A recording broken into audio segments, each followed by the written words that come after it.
mi nombre es Mariana Reyes y soy estudiante de la Universidad Iberoamericana Campus Torreón de la carrera de Derecho. Hoy nos encontramos en la oficina del licenciado José Israel Alcántara Camacho, en donde tendré el honor de realizarle una entrevista.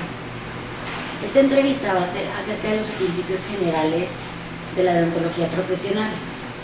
Y vamos a discutir la perspectiva que tiene el licenciado acerca de la importancia de los principios generales deontológicos. Por lo cual, en esta entrevista nos basaremos en el libro de Ética y Deontología para Juristas, de Ángela Aparici, y en el Código de Ética de la Asociación Nacional de Abogados de Empresas y el Colegio de Abogados. Este código aplica a todos los miembros de la Asociación Nacional de Abogados de las Empresas y el Colegio de Abogados, y también a los pasantes de derecho que integran la asociación. Les voy a hablar un poquito acerca del licenciado. El licenciado Alcántara es licenciado en Derecho, egresado de la Universidad Iberoamericana. Es actual socio director de la firma de abogados Alfa Laguna. Fue proyectista de sentencias del Poder Judicial de la Federación y en el Tribunal Federal de Justicia Administrativa. Fue también coordinador jurídico del Banco HSBC en área Coahuila y Durango. Es actualmente docente en la Universidad Iberoamericana de la materia de Derecho Fiscal y es miembro de la Asociación Nacional de Abogados de Empresa y Colegio de Abogados de La Laguna. Primero que nada, licenciado, muchas gracias por hacer un espacio en su agenda tan ocupada y abrirme las puertas de su oficina para realizarle la entrevista. Como lo mencioné previamente, usted es actualmente director de la firma de abogados de Alfa Laguna, por lo que se entiende que usted ejerce la profesión de abogado litigante. ¿Me puede hablar un poco de su vida como abogado litigante, por favor? Sí, gracias por la oportunidad de platicar contigo sobre estos temas, y pues te puedo decir que a este ejercicio de la abogacía llego yo después de haber tenido una experiencia judicial por muchos años, en la cual yo siempre me consideré que estaba prestado, porque desde que estaba estudiando yo estuve en una oficina haciendo prácticas profesionales, así como tú ahorita, ¿sí? Entonces ahí me gustó pues la forma de arreglar problemas, que para eso es un abogado, para arreglar problemas, y es por esa razón que después de haber estado en tribunales decidí volver al ejercicio profesional de la abogacía a través del litigio. No sé si hay alguna cosa concreta que quisiera decir pues, sobre eso. Esta entrevista va a tratar de los principios generales deontológicos, entonces quisiera saber cómo aplica esos principios generales en su vida como abogado litigante. Ok, bueno, estos principios deontológicos sobre el deber ser del abogado siempre, no parece, pero regulan todas nuestras actuaciones, y precisamente cuando no hay un acatamiento a estos principios deontológicos es cuando la gente se decepciona de los abogados. Es entonces pues un compromiso que como abogado tienes que hacerte a ti mismo primero, y luego por reflejo a tus clientes y a tus contrapartes y a los tribunales a los que te diriges, para que esos principios deontológicos se vuelvan reales y no se queden nada más en un papel. ¿Cuáles son los que importan en este caso? Para mí los primeros son los que debes observar, son los que se refieren al objetivo del juicio. ¿Qué quiero decir con ello?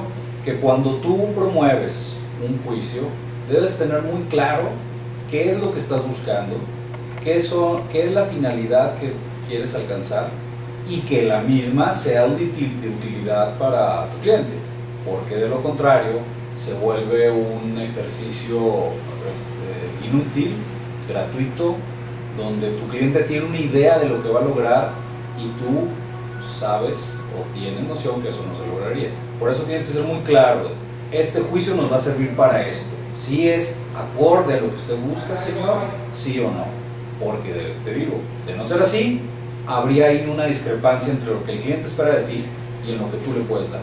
Entonces, los objetivos del juicio siempre es una cuestión que debes de delimitar desde la primera entrevista que tengas con tu cliente para que no haya luego desencantos o frustraciones con ello.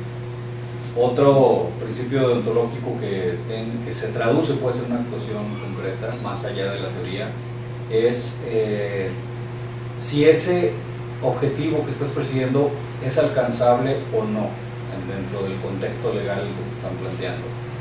Quiero decir con esto que hay clientes que buscan pues un resultado que el juicio puede o no puede dárselos, ¿sí? O sea, sí es factible obtenerlo, pero hay condiciones que a lo mejor no te dejan llegar a ellos, como pueden ser pues los plazos, las pruebas que tengan, ¿sí? El hecho de que estés fuera de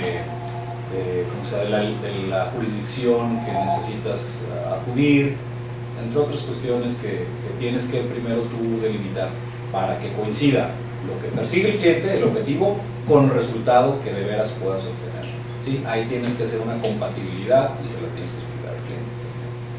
Y finalmente yo diría que otro principio deontológico es el que tiene que relacionarse con ahora sí, la ejecución de ese resultado, del resultado del juicio. O sea, normalmente una sentencia.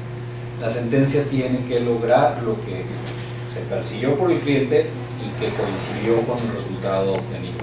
Esa adecuación te va a permitir pues mostrar que el trabajo que desplegaste en un poco o corto tiempo es precisamente la suma de toda la planeación que hiciste con tu cliente y de la aplicación del derecho, obviamente, que tú hayas estimado adecuada para ese caso. Así es como yo aplico estos principios deontológicos que van, pues digo, si los repasamos brevemente, tienen que ver casi todos en relación con la honestidad entre cliente y abogado. Ok. Y usted, hablando ahorita de la honestidad, ¿cómo considera que debe ser un abogado honesto? Un abogado honesto.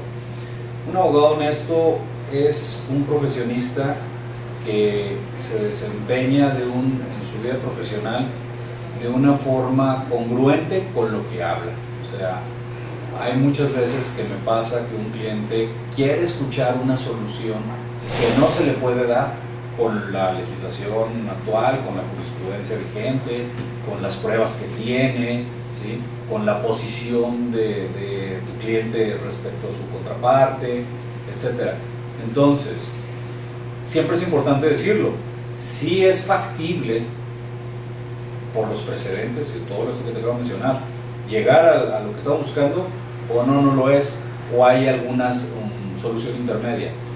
Y esa parte de la honestidad es la que a veces no parece rendir frutos, porque los clientes lo que quieren siempre es ganar, ¿sí? Ganar, y a veces no les importan los medios. Y ahí es donde ya yo he llegado a la conclusión de que ahora sí que para cierto tipo de clientes hay cierto tipo de abogados. O sea, después de exponer tu postura, tu cliente te dice, no, yo necesito una certeza, yo lo que le diría es, ¿sabe qué? Entonces yo no soy su tipo de abogado, ¿sí? ¿Por qué? Porque el derecho está lleno de múltiples riesgos o múltiples situaciones que van cambiando durante el transcurso del proceso, y entonces, queriendo tú ser un abogado leal pues a la causa, tienes que explicarlo eso, a riesgo de que digan, ¿sabe qué? Entonces no me interesa, y no vuelven. Perfecto, no éramos el tipo de abogado para el tipo de cliente. Seguramente se va a encontrar un abogado que le diga lo que quiere escuchar, y esa parte ya la considero yo fuera de un trato honesto, porque, como vuelvo a decir, nadie puede tener asegurado un resultado, ¿sí? 100% en un litigio, por los cambios, las vicisitudes, los riesgos que tenemos que enfrentar. Entonces la honestidad ahí se refleja en esto, por ejemplo. Ok, vamos con otra pregunta, también tiene que ver con la honestidad. ¿Qué piensa acerca del cohecho, el soborno? Bueno, es un tema que ahorita en estos días, en estos últimos meses, ha tenido muy publicado tanto por las autoridades como por la sociedad civil, porque en cierta forma sentimos que cada vez es más corrupto el ambiente en la vida pública, y eso ha provocado pues que se lancen iniciativas para regularlo, como el Sistema Nacional Anticorrupción, que todavía no logra entrar en vigor plenamente. También en la imposición de penas más severas. Todo eso, pues sí, es una parte de cómo confrontar este problema de la corrupción. La otra parte tiene que ver con la educación, o sea, ni siquiera es jurídico, pues. Tiene que ver con ello porque las reglas, aunque sean muy estrictas, si no se aplican, no sirven. O sea, una ley que no se observa es una ley inútil. Entonces, esto del cohecho o soborno es nada más una materialización, una manifestación, pues, de este contexto de corrupción en el que podemos estar envueltos.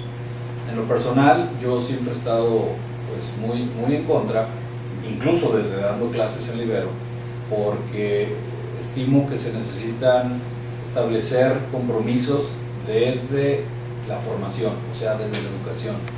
Un alumno que no siente que su maestro o su profesor es consistente, congruente con las reglas que estás estableciendo en la universidad, en tu cátedra, pues queda con la idea de que pues puede lograr el resultado por otros medios que no son las reglas establecidas. Y a veces sí, parecería que incluso observar las reglas es para tontos, ¿sí? Hay otros caminos para llegar. Yo me opongo totalmente a esa forma de pensar, porque entonces el abogado deja de servir como abogado. El abogado se vuelve entonces un gestor. Para eso no necesitas estudiar. Para utilizar palancas, influyentismo, amigos, lucro u otro tipo de estímulos, pues no necesitas saber leyes, a definitivo. Entonces es un como retroceso que un abogado, es un autosabotaje que un abogado proponga una solución de cohecho o soborno, pues, para arreglar un asunto. Porque quiere decir que no te estás respetando en tu profesión, ni tú mismo, ¿sí? Para mí eso ha quedado tan claro que pues, en lo que llevo aquí de litigio he tenido que tomar medidas para cortar a gente que quiere buscar esa forma de resolver, porque simplemente yo no combino. Y sí me ha traído también retrocesos donde te das cuenta que un juicio te está saliendo difícil, te está haciendo difícil de proyectarlo como lo tenías pensado, y a veces sientes que es por una cuestión de esas. Entonces, pues aunque a veces suene idealista, pero abogados que no se respetan y no respetan a su cliente van a acudir siempre a ese método. No es mi caso, tengo la fortuna de los clientes que tengo, lo han entendido bien, y por eso no pienso yo pues que no puedan señalar una cuestión de estas en este despacho. Cuando era funcionario público, ¿cómo estaba eso del cohecho? Cuando le ofrecían algo, ¿cómo se sentía usted? Claro. Tengo la fortuna de que nunca nadie se me insinuó, ni me pidió, ni nada. Pero eso también tiene que ver en la conducta del funcionario. Porque si tú empiezas a dar entrada o a solicitar, déjate un cohecho, pueden ser hasta favores simples, como podrían ser, no sé, envíame las pruebas, otra copia para yo llevármelas. A ver, pues ahí está en el expediente. Sí, pero yo no quisiera agarrar esas, preferiría. O sea, el mero hecho de tú estar en contacto con una de las partes como funcionario ya es buscar una vía de comunicación que no debería existir, porque se presumiría pues a perder la imparcialidad que debes demostrar en un proceso. Entonces, si tú te abstienes de esas comunicaciones, desde ahí ya estás demostrando una postura, y también te hace difícil que la gente te quiera abordar por ese lado. Entonces yo no puedo meter las manos al fuego por la gente que está en tribunales, pero sí te puedo decir que en la última instancia, que es el Tribunal Colegiado aquí en Torreón, no es algo que se observe, no es algo que distinga, y por el contrario se cuidan mucho incluso las formas de comunicación, precisamente para no dar entrada a eso. Entonces yo te puedo decir que nunca tuve un acercamiento de esos y me siento bien al respecto de que así haya sido. Claro. Vamos un poquito más con la relación de abogado-cliente. ¿Cuáles son los límites que debe tener un abogado en cuestión del secreto profesional? Secreto profesional. El secreto profesional es una de las bases, es un pilar del desempeño de los abogados, porque muchos de los datos, de los hechos, de las pruebas que te acerca tu cliente para que revise su asunto, normalmente contienen información confidencial para el negocio o para la vida del mismo cliente. Entonces, ahora es una premisa esencial que tú entiendas que esa información, ¿sí?, no puede estar al alcance de cualquiera, ¿sí?, fuera de tu despacho, porque de ser así, ¿sí?, pudieres incluso perjudicar a tu cliente de una forma que tú en el momento no alcanzas a ver, pero que sí tiene repercusiones hacia su negocio o hacia su vida. Por tanto, el secreto profesional pues es una de las primeras premisas que debes de tener tú para guardarlo en total discreción. Pero a veces hay ocasiones en que el cliente te transmite cierta información que no es precisamente particular, sino que atañe a terceros, por ejemplo, como la contraparte del cliente, o incluso estrategias de cómo está haciéndole para cometer algún ilícito. Cuando eso sucede, ¿sí?, ahí el secreto profesional no es obligación del abogado conservarlo, porque ante todo la lealtad de los profesionistas del derecho es precisamente con la ciencia jurídica, ¿sí?, antes incluso que el cliente en eso. Porque de no ser así, tú eres copartícipe con el cliente de esa situación.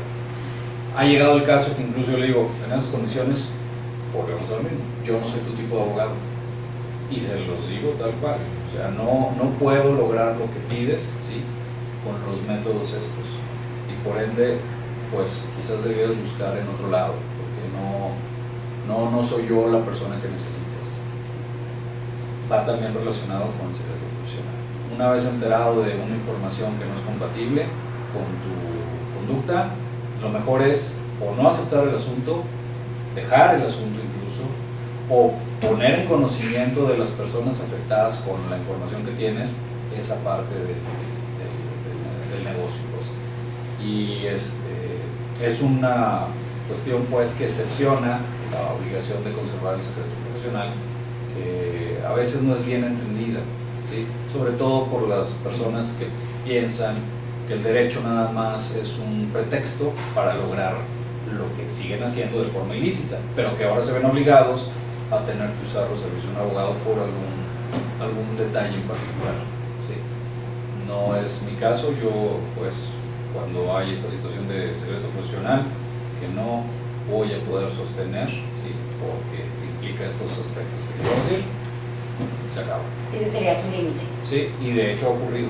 No, me ha ocurrido no una vez, me ha ocurrido ya pues varias veces, unas 3, 4 veces donde no vamos más. ¿Y usted no atiende el asunto o rompe el secreto profesional? No, más bien ya no llevo el asunto.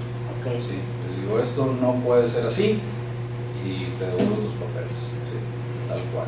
A veces incluso con costos pendientes de pagarme. O sea, cuando hay una prestación de un servicio o hay una retribución, y en esos casos he preferido ya ni siquiera obtener la retribución debida, con tal de terminar esa relación. Ahora que mencionó eso de la retribución, según su perspectiva, ¿cuál sería la base que debería de utilizar un litigante para estimar el cobro de honorarios? Es muy variable. Es que depende mucho de la materia en la que uno se desempeña. Yo te puedo decir que en la materia contenciosa administrativa que manejo, el cobro de honorarios es una práctica frecuente establecerlo, como lo han llamado, pacto de cuota litis, que viene a ser el pago a resultas, ¿sí? O sea, dependiendo si logras los objetivos, vas a ganar, y si no logras los objetivos, no vas a ganar, ¿sí? Es relativo también, porque no quiere decir que todo el pago se vaya a ir hasta el final. En algunos asuntos sí puede ser factible eso, por ejemplo, las devoluciones de impuestos, ¿sí? Que realmente el cliente no tiene un problema, sino que hay una expectativa de derecho para obtener la devolución de un ingreso fiscal, ¿sí? En esos casos yo sí les digo, como no existe un riesgo para ti en este momento, sí puedo negociarte que hasta que no tengas en tu mano el dinero, yo no voy a cobrar, ¿sí? Y es al mismo tiempo una garantía de servicio para uno. Pero cuando se trata de créditos o multas que ya tienen mi cliente en una posición de riesgo o peligro, ahí sí, yo procuro establecer una parte sustanciosa de los honorarios iniciales y otra a los resultados del juicio, ¿sí? Porque ese riesgo cambia la situación en la que tu cliente necesita el abogado, ¿sí? Esa es la manera en que yo manejo el cobro de honorarios, que de todas maneras, insisto, es muy distinto a otras áreas del derecho en donde se manejan instancias, ¿sí? En donde el cobro de honorarios según instancias, o se maneja también por avance procesal dentro de una instancia, o también dependiendo del monto de la cuantía, ¿sí? Del asunto, puede ser también dependiendo de los años de experiencia que tengas, o sea, hay muchas variables, pero a mí el que me ajusta la forma de cobrar es el del pacto de cuota litis. Y desde que está litigando, usa esa base. Esa ha sido mi base. Ok, bueno, me voy a volver un poquito a cuando trabajaba de secretario proyectista, sí, a las relaciones que tenía con las personas de afuera, o sea, cuando usted era servidor público. En el momento que usted trabajó de secretario proyectista, ¿qué sentía cuando en su mesa se presentaban asuntos de personas conocidas por usted? ¿Qué sentía y qué hacía? ¿Cómo actuaba usted con esos asuntos? Para empezar, yo los recanalizaba con el titular de la ponencia del tribunal. Aunque no fuera juez, o sea, ¿de qué recusarse? No. Canalizar significa los argumentos que necesites que te escuchen, velos y exponlos al titular, ¿sí? Porque yo era un proyectista de sentencias que en realidad tenía que seguir los lineamientos del titular para elaborar los proyectos. No ejercía criterio autónomo. Entonces, lo que podía yo hacer era ofrecer, pues, nada más al asunto, al expediente, una aplicación técnica del derecho, pero ya cuestiones de criterio sobre la valoración de una prueba, sobre una interpretación de una norma dudosa u otro tema así, tenían que ser directamente con el titular. Entonces, para mí no era un problema que llegara un conocido y me dijera, oye, es que pues tenemos tantos años de amistad o somos familiares y yo quisiera ver si tu criterio aquí, que era un criterio que no iba a cambiar pues lo que habláramos él y yo con relación al asunto.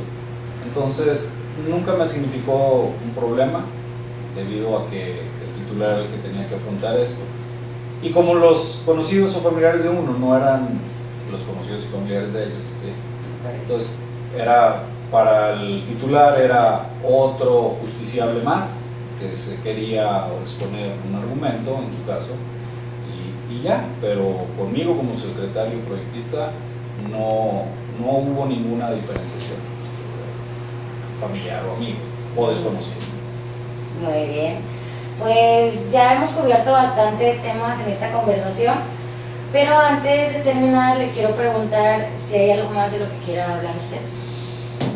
A mí siempre me ha llamado la atención y lo defiendo en cada foro que puedo, en la necesidad de convertir nuestro sistema de profesiones en México a un sistema regulado por certificación y colegiación de profesionistas.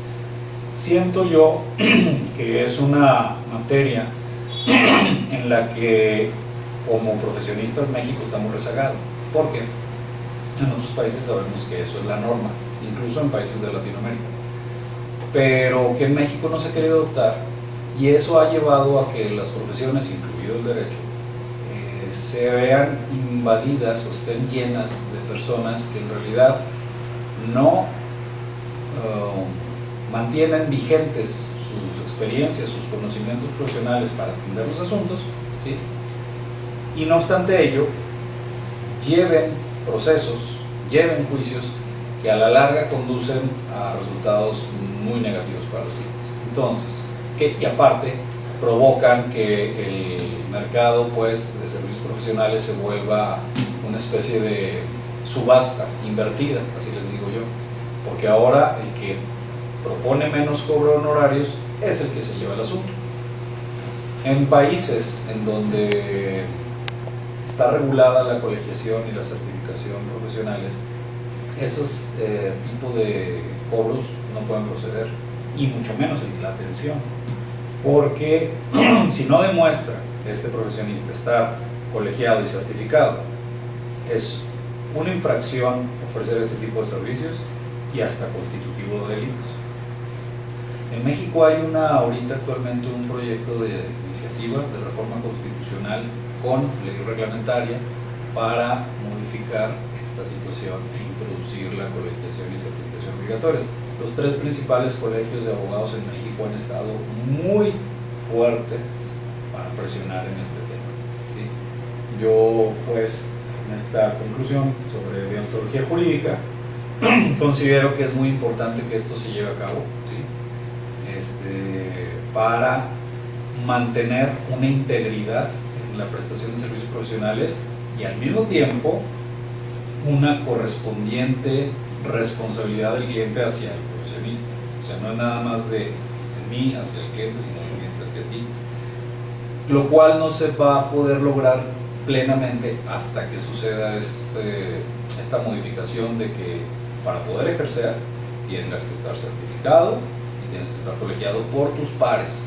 O sea, no va a ser la autoridad educativa, tendrá que ser tus mismos profesionistas, colegas, en donde según el avance de la técnica jurídica nos examinemos mutuamente, y sí, establecer un sistema de recursos y quejas para cuestiones que nunca faltan, pues, personales, que tú quieras que haya más objetividad para que no quede nada más en el colegio, pero que te signifiquen una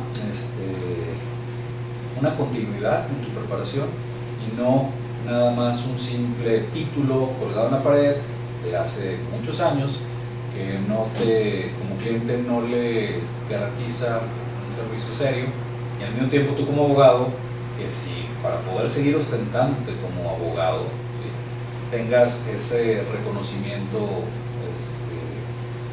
colegial, ¿sí?, de certificación, que garantice, pues, que también las responsabilidades de tu cliente hacia ti van a estar cubiertas, ¿sí? Se vuelve, pues, una cuestión seria. En Estados Unidos, para no ir lejos, sí, el examen de ingreso a la barra de abogados es todavía mucho más difícil que haber egresado de la propia universidad, ¿sí?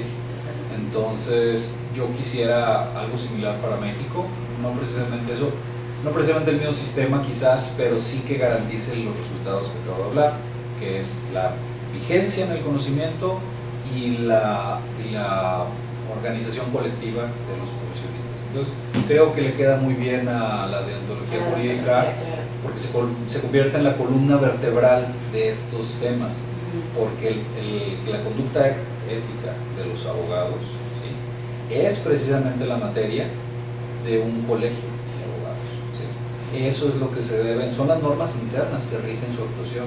Como para oír un ejemplo, si tú introduciste una prueba que al final fue la que hizo la diferencia para ganar un juicio o no, y luego resulta que esa prueba, ¿sí?, tuvo, digamos, problemas de validez, de falsedad, quizás el juicio lo habrás perdido, pero en el colegio tú llevas al asunto para decir, vean cómo este profesionista metió una prueba que no debió haberse admitido, malamente quedó firme ya por alguna razón, que ahorita jurisdiccional que no comparte, pero en el colegio de abogados, ¿sí?, haces que ese profesionista tenga que traer juicio por su conducta. Y eso es algo que nos urge en este país para elevar la calidad de la abogacía. Pues qué interesante proyecto, la verdad. Bueno, yo creo que con esta entrevista nos pudimos empapar un poco de cómo es la relación en los principios generales deontológicos con la vida profesional de un litigante, y vimos ese proyecto, esa propuesta que usted quiere imponer para los abogados, que la verdad considero que es bastante importante, porque sí es cierto, es lo que nos debe de regir. Pues sería todo, y no me queda nada más que agradecer por su tiempo y por su información. Muchísimas gracias, licenciado. Que pase bonita tarde.